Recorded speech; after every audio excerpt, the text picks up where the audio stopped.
ব্রিটেনের রাজা থেকে কিং হারমোনি অ্যাওয়ার্ড নেওয়ার জন্য লন্ডনে সফরে আসছেন বাংলাদেশের অন্তর্বর্তীকালীন সরকার প্রধান ডক্টর মোহাম্মদ ইউনূস।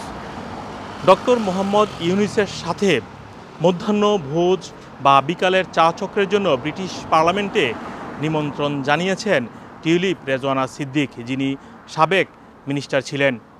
তিনি তার ওই চিঠিটি 4 জুন লিখেন। চিঠির প্রথমার্ধে তিনি লিখেন তিনি ব্রিটেনের মন্ত্রী এবং সাবেক মিনিস্টার ছিলেন। দুই দেশের সম্পর্ক উন্নয়ন এবং ব্রিটিশ বাংলাদেশিদের জন্য তিনি একটি চায়ের নিমন্ত্রণ জানাতে চান। এছাড়াও ডক্টর মোহাম্মদ ইউনূসের অর্থনৈতিক এবং সামাজিক কর্মকাণ্ডের প্রশংসা করে তিনি সে সম্পর্কে আরও অবগত হতে চান, সেটিও উল্লেখ করেন চিঠিতে টিউলিপ রেজওয়ানা সিদ্দিক।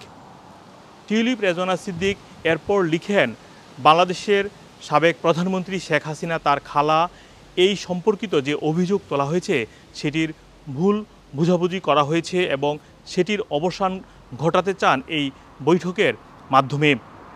এছাড়াও টিউলিপ রেজওয়ানা সিদ্দিক তিনি বলেন, তিনি যুক্তরাজ্যের নাগরিক এবং লন্ডনে তার জন্ম। প্রায় 1 দশকেরও বেশি সময় ধরে তিনি ব্রিটিশ পার্লামেন্টে সার্ভ করে যাচ্ছেন। বাংলাদেশে তার একটি প্রিয় দেশ, তবে সে দেশে তার সম্পদ এবং সম্পত্তির কোনো স্বার্থ নেই, সেটিও তিনি উল্লেখ করেন।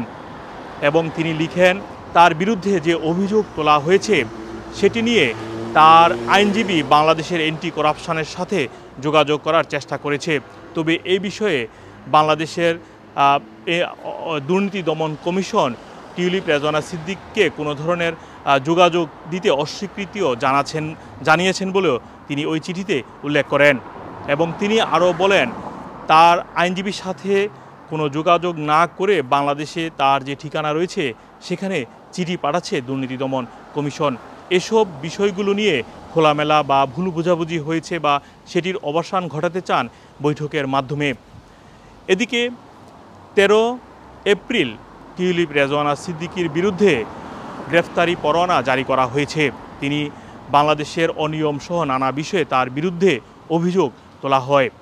এখন ডক্টর মোহাম্মদ ইউনূস যে লন্ডন সফরে আসছেন সে বিষয়ে তার সাথে কোনো বৈঠক করবেন কিনা, সে বিষয়ে আসলে হবে কিনা সেটি এখনও নিশ্চিত নয়, বা ডাকে সাড়া দিবেন কিনা ডক্টর মোহাম্মদ ইউনূস সে ব্যাপারেও কোনো নিশ্চয়তা নেই।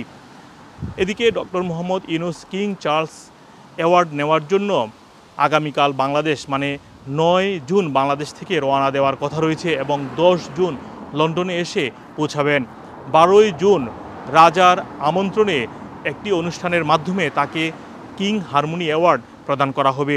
এছাড়াও ব্রিটিশ প্রধানমন্ত্রী স্যার কিয়ার স্টারমারের সাথেও বৈঠক করার কথা রয়েছে ডক্টর মোহাম্মদ ইউনূসের। মোহাম্মদ আব্দুল হান্নান, 2A নিউজ, যুক্তরাজ্য।